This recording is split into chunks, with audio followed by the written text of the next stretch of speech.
नमस्कार, मैं वीना वर्मा हमारे यूट्यूब चैनल एस्ट्रो वीना पर आपका हार्दिक स्वागत करती हूँ। धन्यवाद भी देती हूँ कि आप मेरे साथ जुड़े हुए हैं। आज हम चर्चा करते हैं कुछ ग्रहों के स्वभाव के बारे में।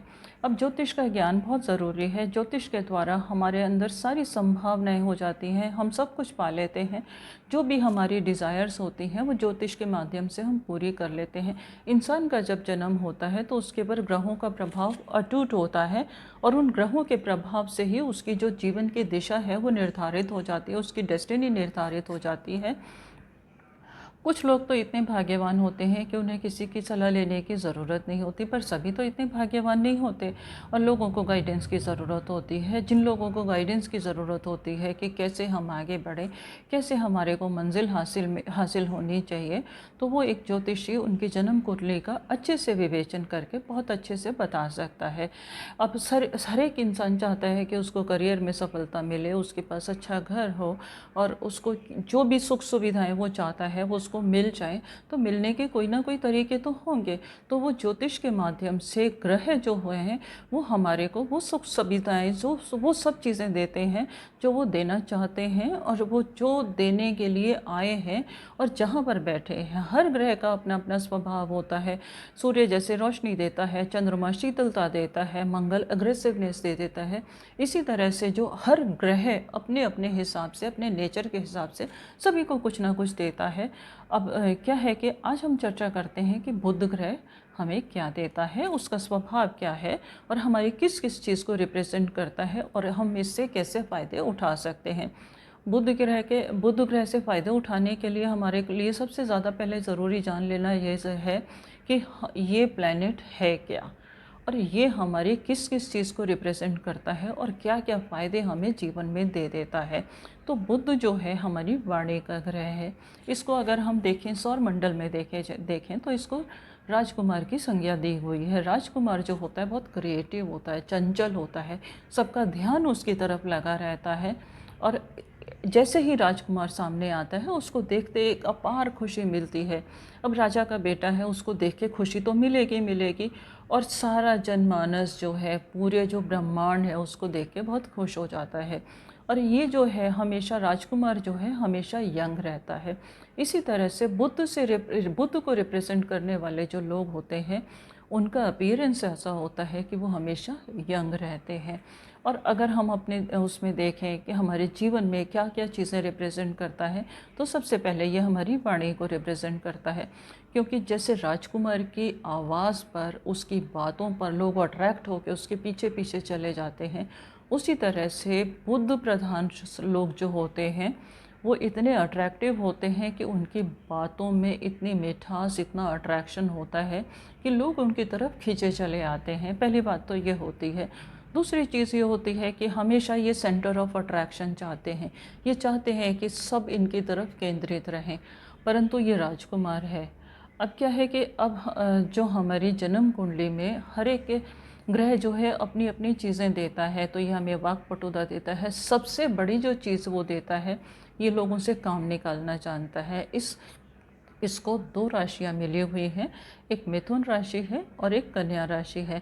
मिथुन राशि जो है वो हमारी वायु तत्व राशि है और एक डुअल साइन है, तो हमेशा इनमें थोड़ा सा कन्फ्यूजन भी रहता है। मिथुन के जातक जो होते हैं थोड़े से कन्फ्यूजन रहते हैं, बहुत कुछ हासिल करना चाहते हैं, पर द्विस्वभाव राशि है ना, तो थोड़ा थोड़ा सा डाउटफुल हो जाते हैं कि पता नहीं क्या मिलेगा नहीं मिलेगा, क्या होगा, ये सब इनके माइंड में रहता है।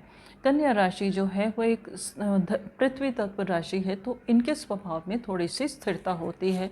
इन दो राशियों के रिप्रेजेंट करने वाले लोगों के जीवन में ये दो डिफरेंस चीज़ें होती हैं।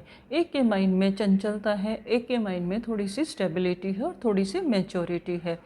अच्छा, और इसके बाद हम चर्चा करते हैं कि बुध प्रधान जो लोग होते हैं। अब बुध कोई भी ग्रह है अगर अकेला बैठ जाता है तो हमें अपने हिसाब से फल देगा देगा, परंतु बुध ऐसा ग्रह है, इसको कभी भी अकेला छोड़ना ठीक नहीं है। बहुत रेयरली ऐसा होता है कुंडलियों में कि जो बुध है वो अकेला होता है। जनरली इसको किसी न किसी का साथ मिला होता है। सूर्य के साथ तो ये 90% रहता है, बहुत कम ऐसा होता है कि सूर्य के आगे पीछे हो। और शुक्र के साथ भी हमेशा रहता है, शुक्र का भी इसको हमेशा साथ मिला हुआ होता है। पर बहुत रेयर कुंडली में इसकी गति के हिसाब से, क्योंकि इसकी गति जो है बहुत तेज़ होती है, चंद्रमा के बाद इसकी गति सबसे ज़्यादा तेज़ होती है। तो इसका राशि जो है कभी सूर्य बहुत कम सूर्य से आगे हो जाता है या पीछे हो जाता है। परंतु बुध ग्रह अगर हम कुंडली में देखें तो उसका किसी न किसी के साथ होना अति आवश्यक है। तो अगर वो अकेला है तो हमें कुछ ऐसे रेमेडीज़ करनी चाहिए कि जिससे कि वो अकेलेपन में कोई भी ऐसा गलत काम ना करे जिससे कि भुगतान करना पड़े। पर अभी हम चर्चा करते हैं कि ये इसका जो लोग अलग अलग ग्रहों के साथ जो मेल है वो हमें किस किस तरीके से फल देता है।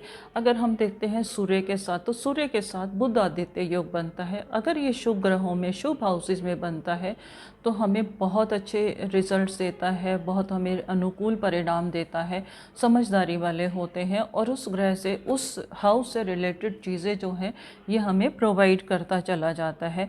और ये जो लोग होते हैं इसमें इनकी नॉलेज और इंटेलिजेंस बहुत अच्छी होती है, अपने इंटेलिजेंस के बेस पर ये कुछ भी हासिल कर लेते हैं। और अगर हम इसको मंगल के साथ इसकी युति हो जाती है तो ये हमेशा व्यर्थ के वाद विवादों में फंसने की कोशिश करता है, व्यर्थ के वाद विवाद करता है, थोड़ा सा ऐसे व्यर्थ के कभी कभी चुगली भी करता है, झूठ भी बोलता है, इस तरह की इसकी नेचर हो जाती है। तो मंगल के साथ इसकी युति जो है बहुत ज़्यादा अच्छी नहीं मानी जाती। अगर मंगल के साथ युति है तो उसकी रेमेडीज़ हमें जन्म पत्री के अकॉर्डिंग कर लेनी चाहिए ताकि हमारे को इसके शुभ परिणाम मिल जाएं और हमें व्यर्थ के परिणाम ना मिले। और अगर इसकी युति जो है बृहस्पति के साथ हो जाती है तो ये तो बहुत इंटेलिजेंट हो जाता है, इतना आध्यात्मिक भी हो जाता है, इंटेलिजेंट भी हो जाता है, हमेशा क्रिएटिव भी रहता है, ज्ञान हमेशा अर्जित करता रहता है, लोगों को ज्ञान बांटता रहता है, ये इसकी नेचर हो जाती है।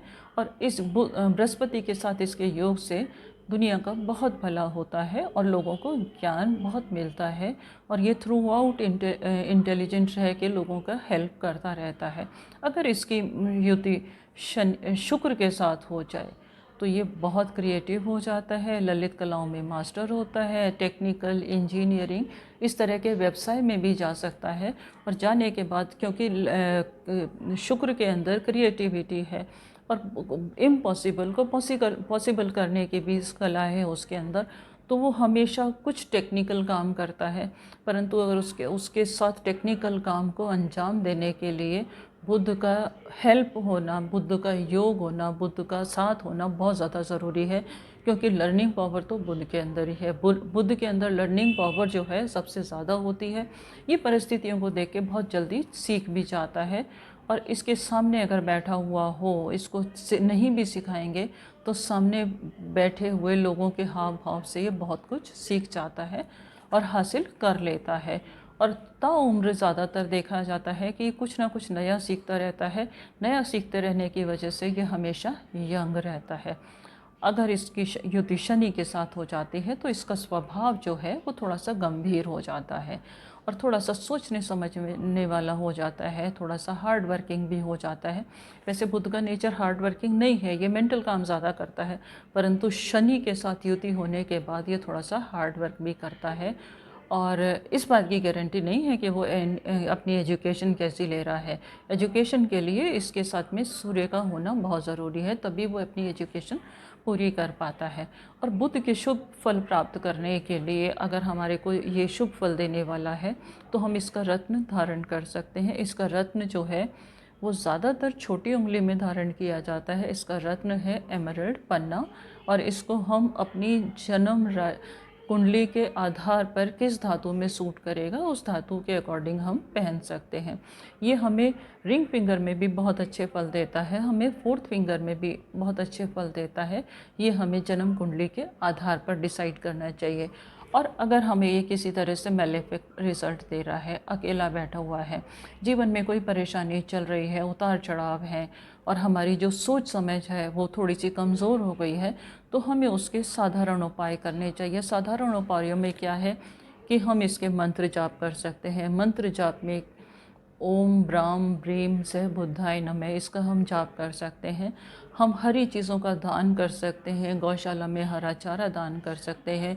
और बहुत अच्छी और सिंपल रेमेडी क्या है कि हम कन्याओं की सेवा कर सकते हैं। टाइम टू टाइम हम कन्याओं की सेवा करें, दुर्गा की उपासना करें, तो बुध जो है हमें अनुकूल परिणाम देगा।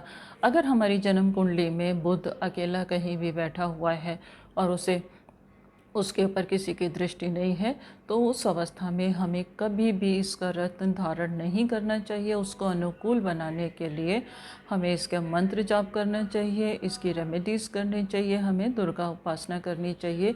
वो अगर हम करेंगे तो हमें अनुकूल परिणाम मिलेंगे और हमें उसका सहयोग मिलेगा। ये जानकारी मैं उम्मीद करती हूँ कि आपके जीवन में खुशियाँ लाएगी, आपको नॉलेज देगी और आप बुद्ध से बहुत अच्छे रिजल्ट पा पाएंगे। धन्यवाद। और फिर आपके साथ में एक नई जानकारी के साथ आपके पास आने वाली हूँ, कुछ नई जानकारी कि किस तरह से हम अपने जीवन में खुशियाँ लेकर आए, छोटे छोटे से उपायों के द्वारा, छोटी छोटी चीज़ों के द्वारा किस तरह से हम अपनी कुंडली में देने वाले फलों को बढ़ाएं। इस सब में जानकारी आपके साथ आगे आने वाले एपिसोड्स में